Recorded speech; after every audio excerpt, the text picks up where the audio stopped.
বৃহস্পতিবার ফের নির্বাচন কমিশনের বিরুদ্ধে বিস্ফোরক অভিযোগ তুললেন কংগ্রেস নেতা রাহুল গান্ধী। কর্ণাটক ও মহারাষ্ট্র সহ বিভিন্ন রাজ্যে লক্ষ লক্ষ ভোট ডিলিট করা হয়েছে বিরোধীদের ভোট কমানোর উদ্দেশ্যে বলে সাংবাদিক সম্মেলনে দাবি করেন রাহুল গান্ধী। 2023 সালে কর্ণাটক বিধানসভা নির্বাচনের সময় অলুন্দু কেন্দ্রে কংগ্রেসকে টার্গেট করে 6018টি ভোট কাটার চেষ্টা হয়েছিল। একইভাবে মহারাষ্ট্রের রাজুরা আসনে 6850 ভোট বাদ দেওয়া হয়েছে বলে দাবি করেন তিনি। সংখ্যালঘু, দলিত, উপজাতি এবং ওবিসি ভোটারদের নাম বিশেষভাবে বাদ দেওয়া হয়েছে বলেও দাবি করেন তিনি।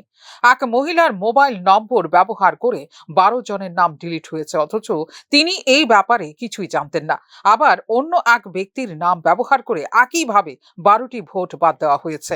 এমনকি মাত্র 36 সেকেন্ডে 2টি অনলাইন ফর্ম জমা দেওয়ার ঘটনাও এদিনের সাংবাদিক সম্মেলনে তুলে ধরেন রাহুল গান্ধী। हर इलेक्शन में हमें रिपोर्ट आती थी कि वोटर्स डिलीट हो रहे हैं, कांग्रेस वोटर्स डिलीट हो रहे हैं, ऑपोजिशन के वोटर्स डिलीट हो रहे हैं, दलित वोटर्स डिलीट हो रहे हैं, आदिवासी हो रहे हैं, माइनॉरिटी वोटर्स डिलीट हो रहे हैं, ओबीसी वोटर्स डिलीट हो रहे हैं। मगर जब डिलीट होते हैं ऑपोजिशन के ही होते हैं। कर्नाटक में आलंद कंस्टिट्यूएंसी है, यहां पे चोरी पकड़ ली, कोइंसिडेंस से पकड़ी। वहां की जो बीएलओ थी उसने देखा कि उसके रिश्तेदार को डिलीट कर दिया गया था। जैसे चोरी पकड़ी जाती है, कोई छोटी सी गलती हो जाती है, हटा जाती है।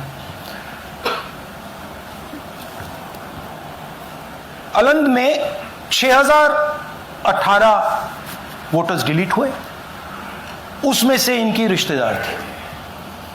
उन्होंने पता लगाया कि मेरे रिश्तेदार को डिलीट किसने किया। पता लगा कि पड़ोसी ने रिश्तेदार को डिलीट किया। बीएलओ ने जाके पड़ोसी से पूछा कि भाई आपने मेरे रिश्तेदार को क्यों डिलीट किया। पड़ोसी ने कहा मैंने तो नहीं किया। बीएलओ सस्पिशियस हो गई, शक पड़ा, उसने प्रोसेस चालू कर दी। ভারতের প্রধান নির্বাচন কমিশনার ভোট চোরদের রক্ষা করছেন। গণতন্ত্র ধ্বংসের এই চক্রান্তে তিনি নীরব দর্শক নন, সক্রিয় রক্ষক বলে সরাসরি মুখ্য নির্বাচন কমিশনার জ্ঞানেশ কুমারকে নিশানা করেন রাহুল গান্ধী। ज्ञानेश कुमार जी, आप अपना काम कीजिए, आपने ओथ लिया है, आप हिंदुस्तान के चीफ इलेक्शन कमिश्नर हैं। आपसे कर्नाटक की सीआईडी सबूत मांग रही है।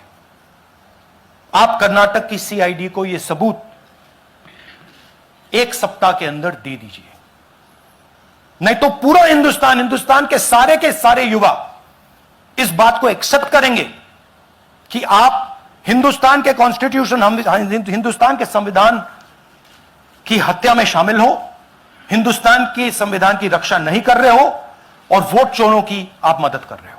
কর্ণাটক সিআইডি নির্বাচন কমিশনকে বারবার লিখিত অভিযোগ জানিয়েছে, কিন্তু কোনো প্রতিক্রিয়া আসেনি বলেও এদিন অভিযোগ করেন লোকসভার বিরোধী দলনেতা রাহুল গান্ধী। 1 সপ্তাহের মধ্যে যদি সমস্ত তথ্য প্রকাশ না করা হয় তবে স্পষ্ট হয়ে যাবে কমিশনও ভোট চুরির সঙ্গে জড়িত বলেও মন্তব্য করেন রাহুল গান্ধী। ফিউরো রিপোর্ট, নিউজ নাও।